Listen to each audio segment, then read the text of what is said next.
Bismillahi walhamdulillahi wassalatu wassalamu ala rasulillahi wa ba'd. Allahumma salli wa sallim wa barik ala Muhammad wa ala alihi wa ashabihi wa man tabi'ahum bi ihsanin ila yaumiddin ila yaumil qiyamah. Dari beberapa perjalanan kehidupan baginda Rasulullah sallallahu alaihi wasallam berlaku tarbiyah ilahiyah, sehingga meski tidak perlu terlalu panjang lebar kita menghafal, tetapi memahami bahwasanya tarbiyah ilahiyah yang telah berlaku pada diri baginda sallallahu alaihi wasallam juga dirasakan oleh orang-orang yang bersentuhan langsung dengannya.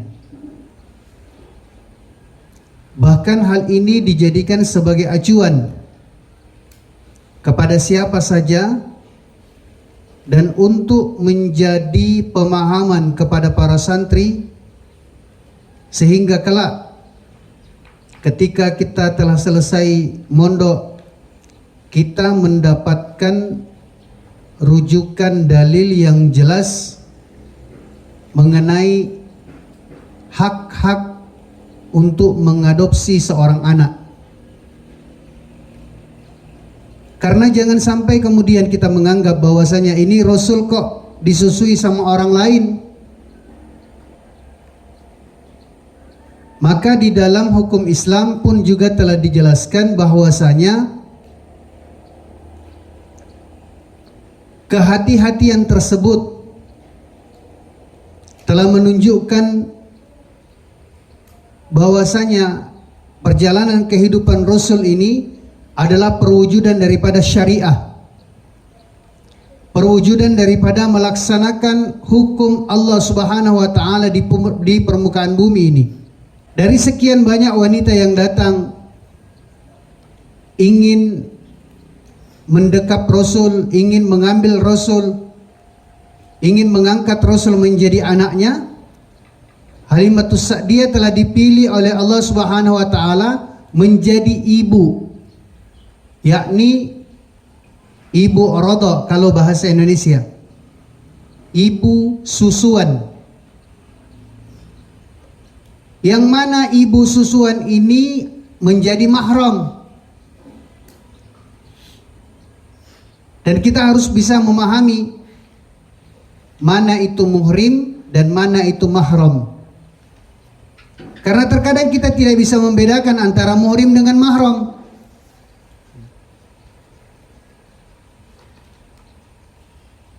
Kalau di dalam kaidah nahwu sudah jelas, mabni majhulnya itu kemudian telah merubah kedudukan mahram menjadi muhrim. Sehingga Masya Allah,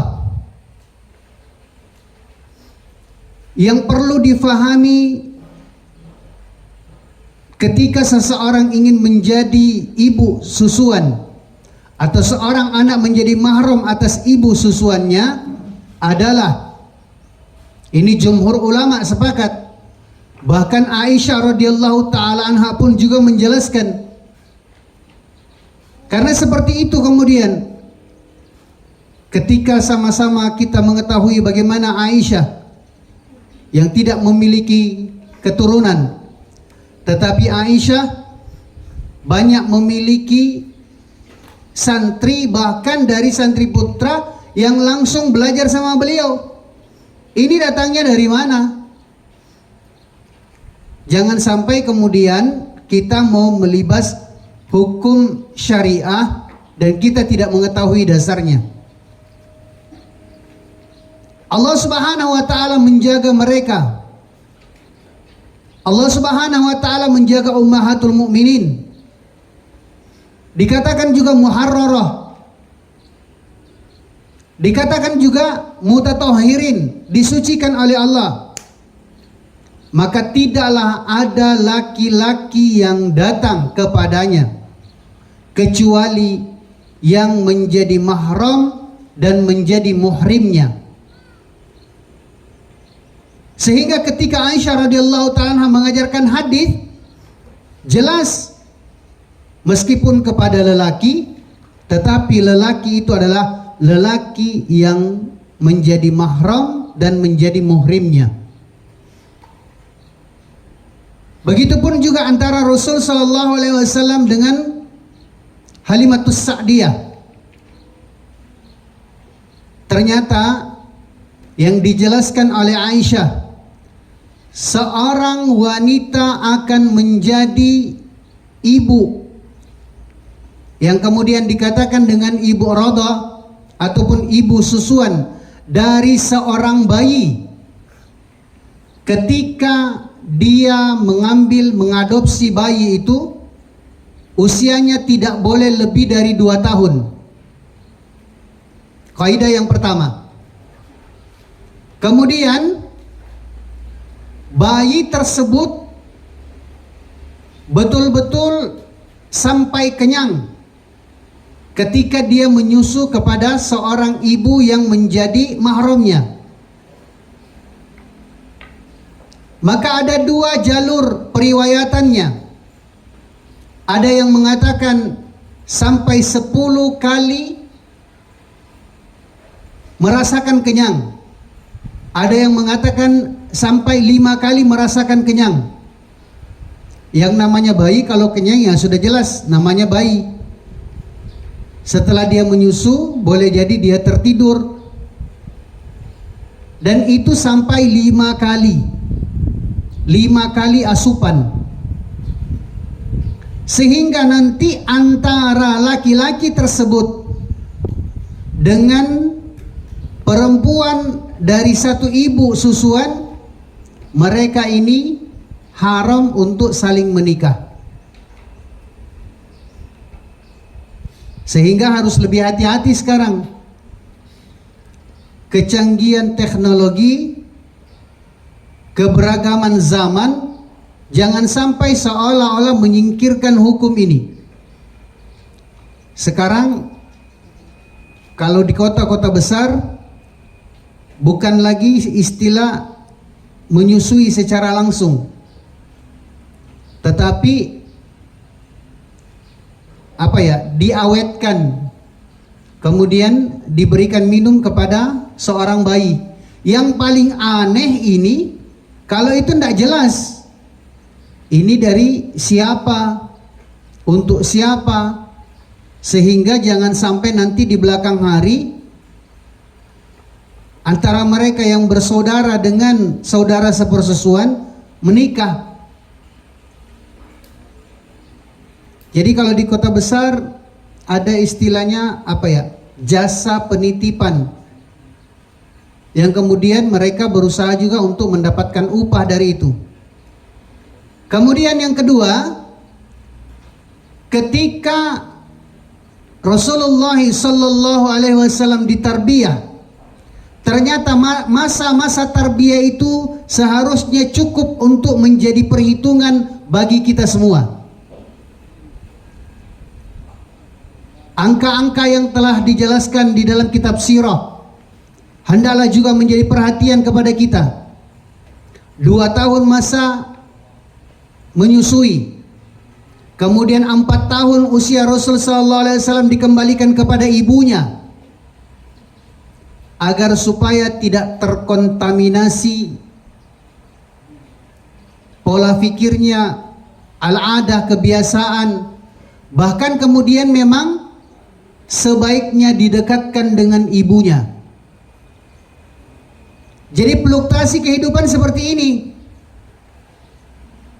sehingga nanti ketika kita dewasa, perlu difahami ya, ketika kita dewasa akan dikembalikan keadaan itu seperti azali. Seorang laki-laki dewasa, kalau kalian sudah remaja menjelang dewasa, seorang laki-laki dewasa akan lebih baik kalau dia dekat dengan ibunya.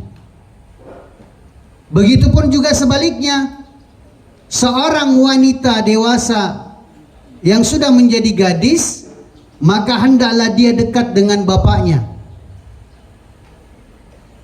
Dan memang harus dibuat seperti ini.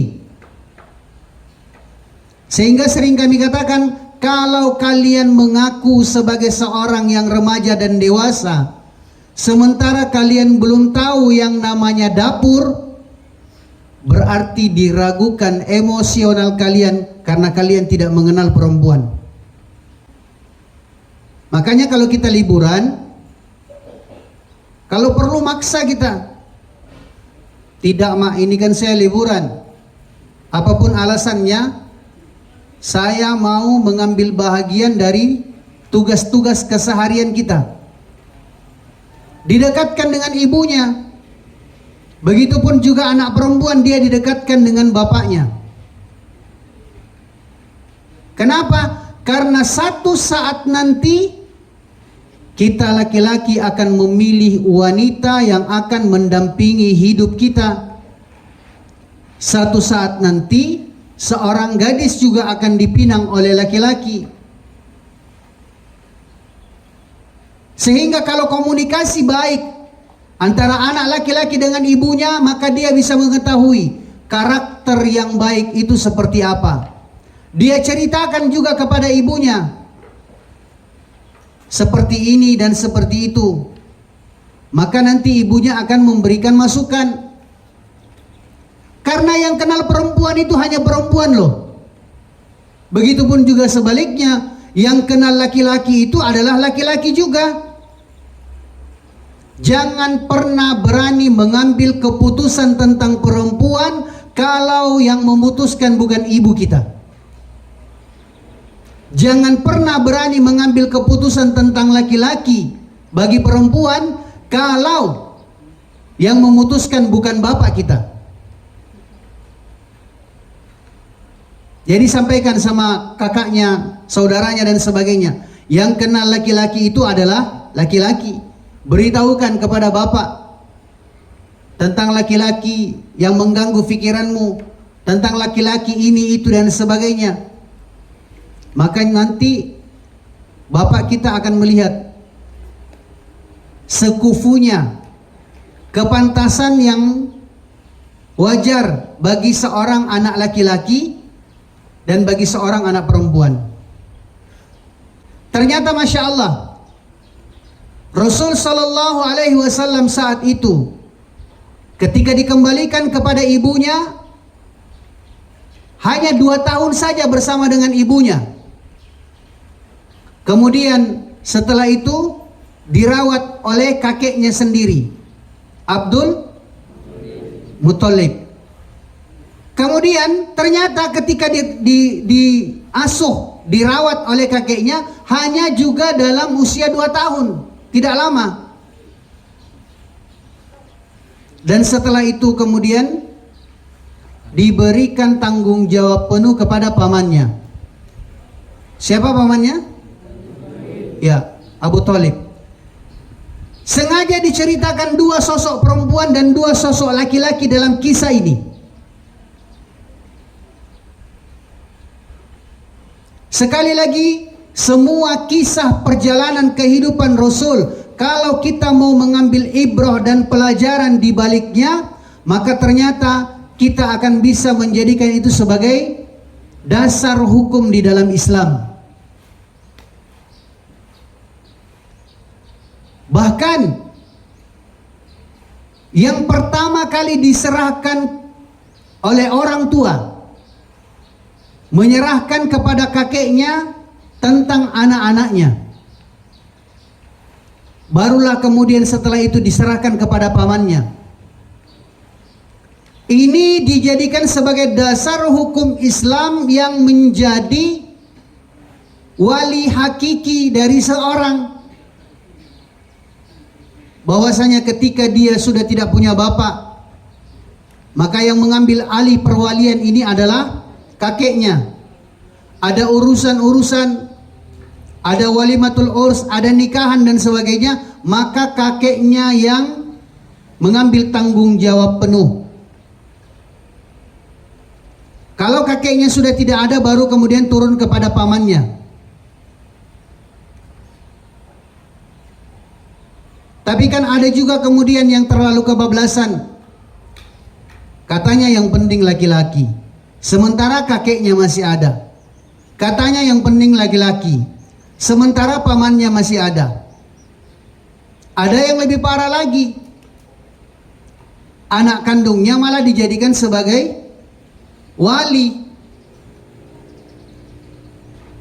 Maka Masya Allah, ternyata sejak awal kehidupan baginda Rasulullah Sallallahu Alaihi Wasallam, ketika itu dijadikan sebagai rujukan hukum Islam, akan menjadikan setiap orang ini berhati-hati di dalam mengadopsi anak. Satu keluarga misalnya yang tidak dikaruniai anak, yang belum dikaruniai anak, terkadang merasa gengsi, dan gengsi ini adalah gengsi yang tidak perlu dipertahankan. Sampai-sampai mengambil anak adopsinya itu dari yang sama-sama sekali bukan muhrimnya, yang sama sekali tidak ada hubungan darahnya dengan dia, mengambil orang lain untuk menjadi anak angkatnya. Hati-hati, kalau yang dijadikan itu adalah perempuan, maka batas untuk kemudian menjadikan dia itu anak angkat hanya batas sampai kemudian dia mulai balik.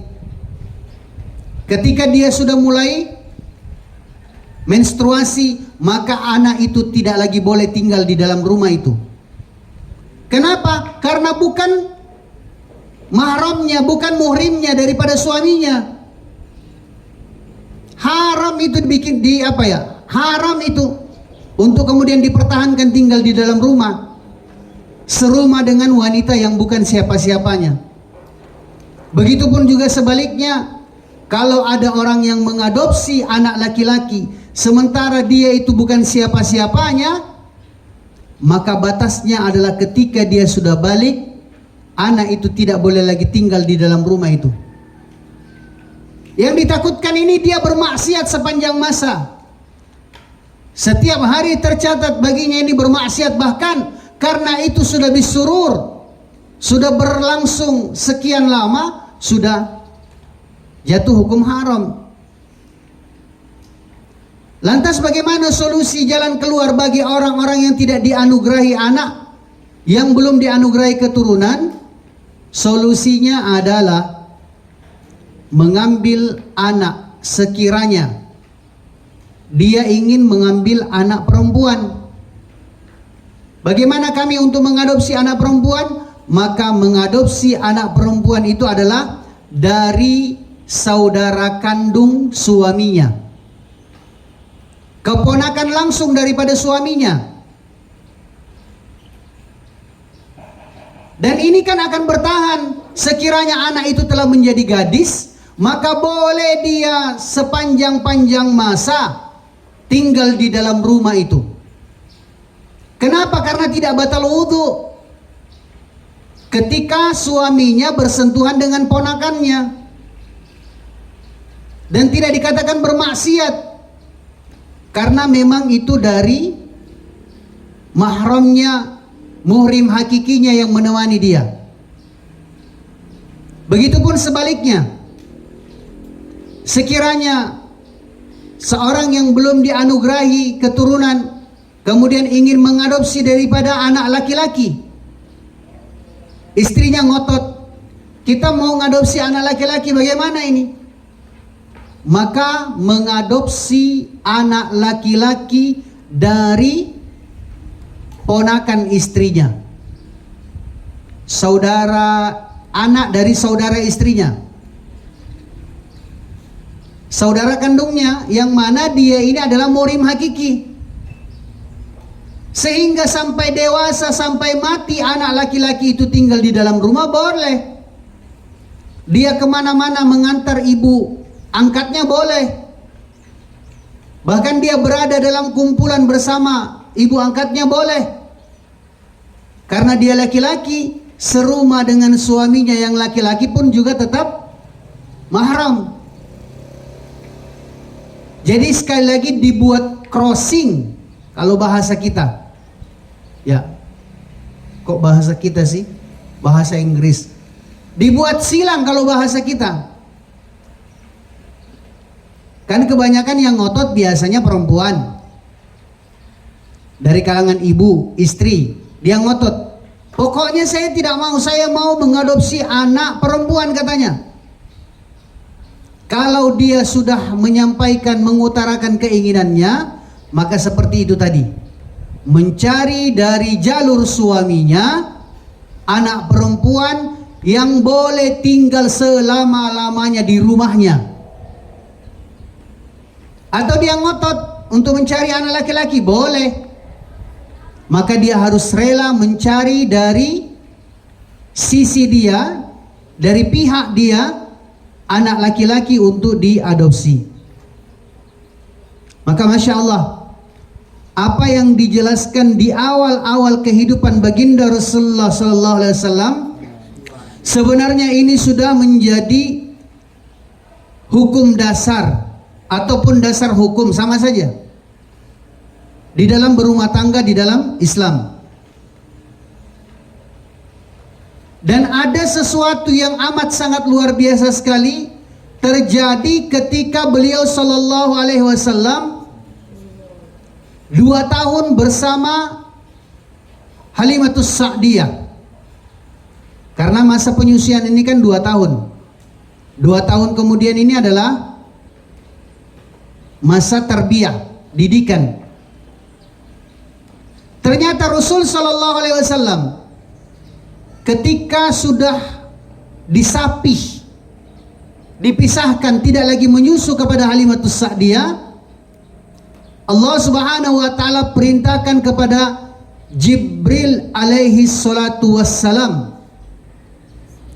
untuk datang kepada baginda Rasulullah sallallahu alaihi wasallam dan disaksikan langsung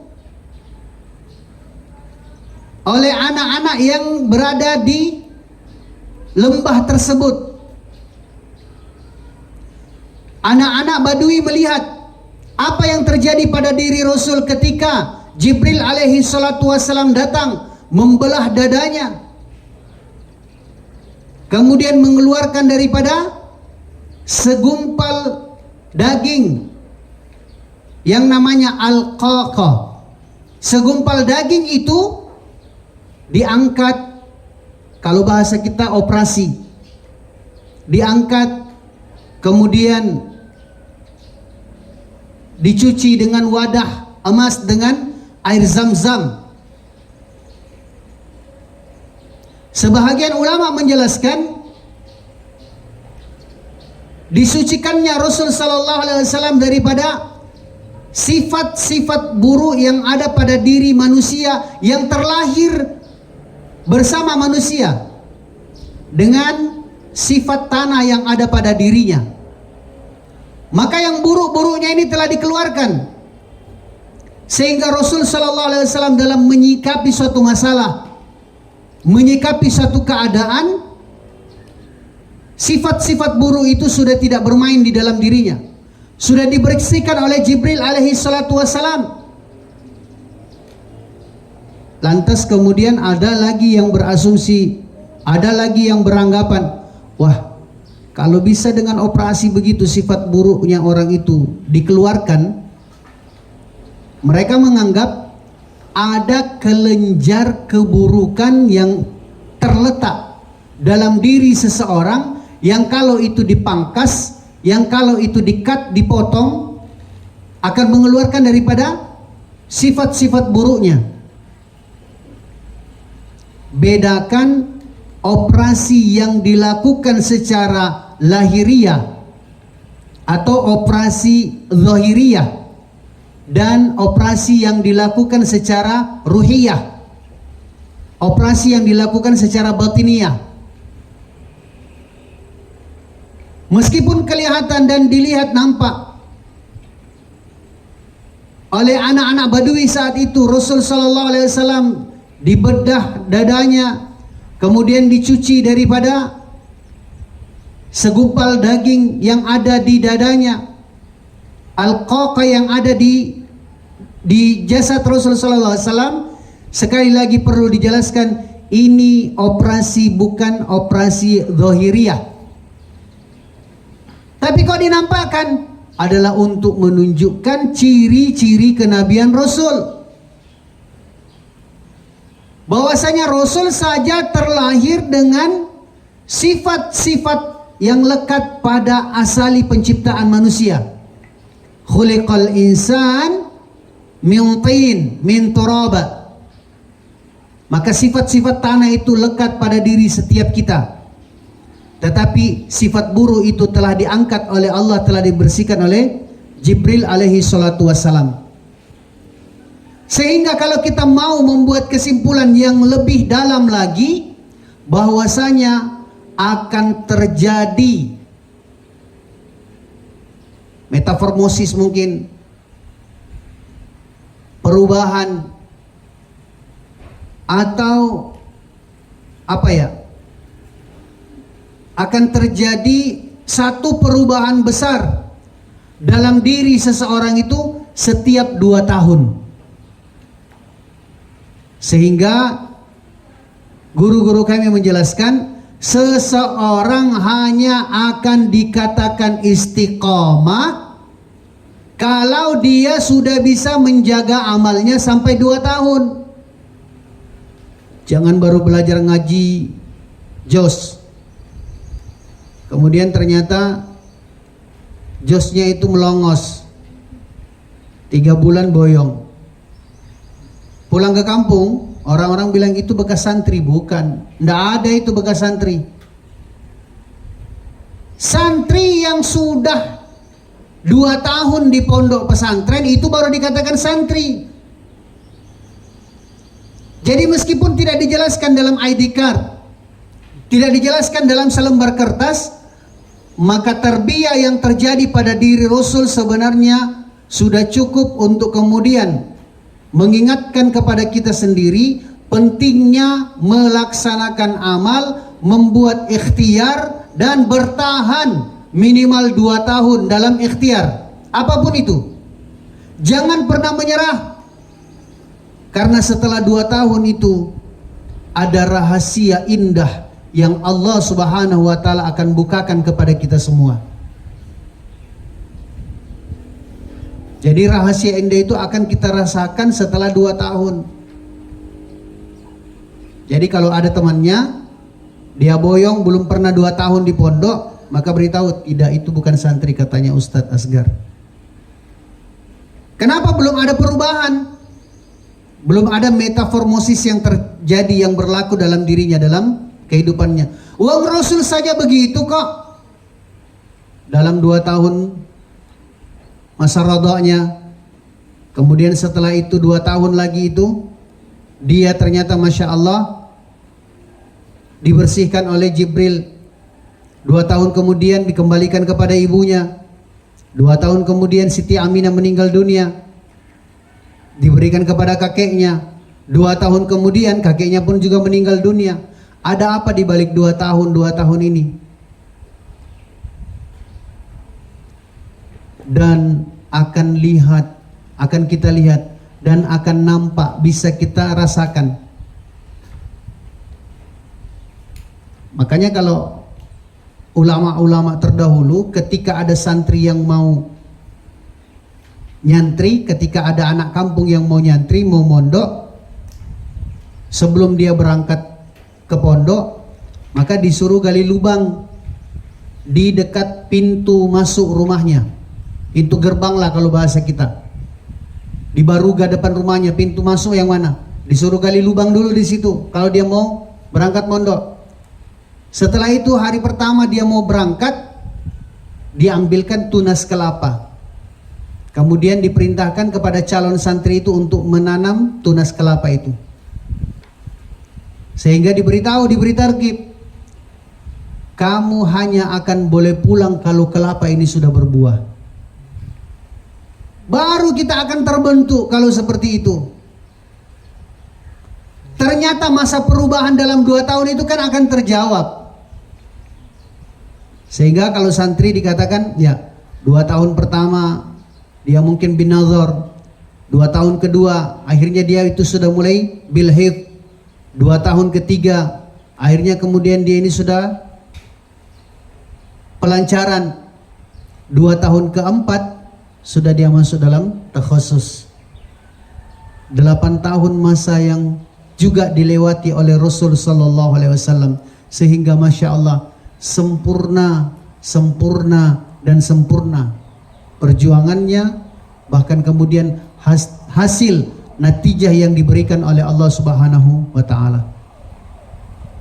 Maka penting daripada perkara ini kita berharap agar supaya Allah Subhanahu wa taala menjadikan kita semua ini menjadi ahlul istiqamah yang pernah dan akan bertahan dalam ikhtiar minimal 2 tahun. Salat witir 2 tahun itu luar biasa loh. Kalau kalian sudah melaksanakan salat witir setiap malam 2 tahun, maka yakin dan percaya setelah selesai 2 tahun, malam berikutnya kalian akan rasakan karomah dari salat witir. Tapi kalau bolong-bolong, intinya 2 tahun tidak pernah putus. Kapan bolong berarti to be zero, kembali hitung 0 lagi. Dan kita tidak akan pernah bisa merasakan manfaat, fadilah, karomah dari satu amal kalau belum pernah kita pegang kuat selama 2 tahun. Banyak amal-amal yang ditirakatin. Puasa 2 tahun berturut-turut. Ini masya Allah sangat luar biasa. Kemudian zikir untuk hitungan tertentu. Tapi semua itu kembali diawali dengan witir. Kenapa? Karena dialah Allah al-witr. Dialah Allah yang maha tunggal. Dan Allah Subhanahu wa ta'ala dengan sifatnya kita akan bisa semakin merasa bisa dekat ketika kemudian kita tunaikan hak-hak Allah di dalam salat witir kita. Wallahu a'lam bishawab. Saya tekankan sekali lagi, dari materi ini yang mau dijelaskan adalah masa per 2 tahun dan bagaimana mengadopsi anak untuk menjadi anak susuan ataupun menjadi anak angkat di dalam rumah tangga kita ataupun rumah tangga saudara muslim yang lain. Billahi fi sabilil haq, al-haqqu min rabbik, fala takunanna minal mumtarin. Subhanakallahumma wa bihamdika nashhadu an la ilaha illa anta nastaghfiruka wa natubu ilaik. Wassalamu alaikum warahmatullahi wabarakatuh.